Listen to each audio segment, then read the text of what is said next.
កុងតឺន័រនិងបន្លាលួសដែលរារាំងពលរដ្ឋខ្មែរមិនឲ្យវិលចូលផ្ទះមិនអាចលាក់ពីភ្នែកអង្គការសហប្រជាជាតិបានទៀតទេលោក Tom Andrews អ្នករាយការណ៍ពិសេសអង្គការសហប្រជាជាតិទទួលបន្ទុកសិទ្ធិមនុស្សប្រចាំកម្ពុជាបានចុះទៅដល់ទីតាំងថៃឈ្លានពានដោយផ្ទាល់ថតកត់ត្រានិងស្ដាប់ពីផលប៉ះពាល់ដែលជនស៊ីវិលខ្មែរកំពុងជួបប្រទះក្នុងដំណើរចុះពិនិត្យនៅថ្ងៃទី27ខែកក្កដាឆ្នាំ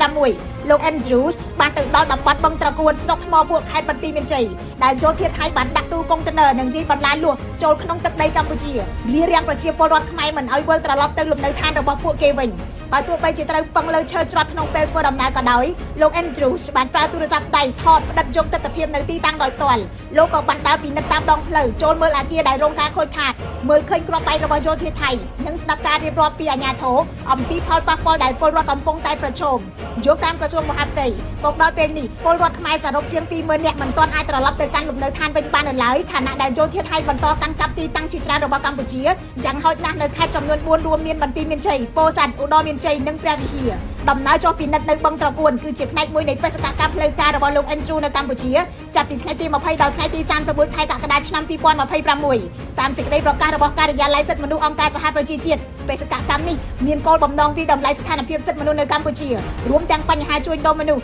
ចំនួនព្រំដែនសេរីភាពនៃការបញ្ចេញមតិសេរីភាពសមាគមនិងការប្រមូលផ្ដុំជាដើមលោកយ៉ុងពៅអគ្គលេខាធិការរាជបណ្ឌិតសភាកម្ពុជារំពឹងថាបេសកកម្មរបស់អ្នករាយការណ៍ពិសេសអង្គការសហប្រជាជាតិលើកនេះនឹងឆ្លុះបញ្ចាំងការពិតអំពីផលប៉ះពាល់សិទ្ធិមនុស្សដែលកើតឡើងពីចំនួនព្រំដែនលោកក៏បានអំពាវនាវឲ្យបេសកកម្មនេះរាយការណ៍ដោយផ្អែកលើការពិតដែលបានពិនិត្យឃើញរហូតមកដល់ថ្ងៃចេញផ្សាយនេះមិនទាន់មានប្រតិកម្មពីភាគីថៃជំវិញការចុះពិនិត្យរបស់អ្នករាយការណ៍ពិសេសអង្គការសហប្រជាជាតិនៅកម្ពុជានៅឡើយទេ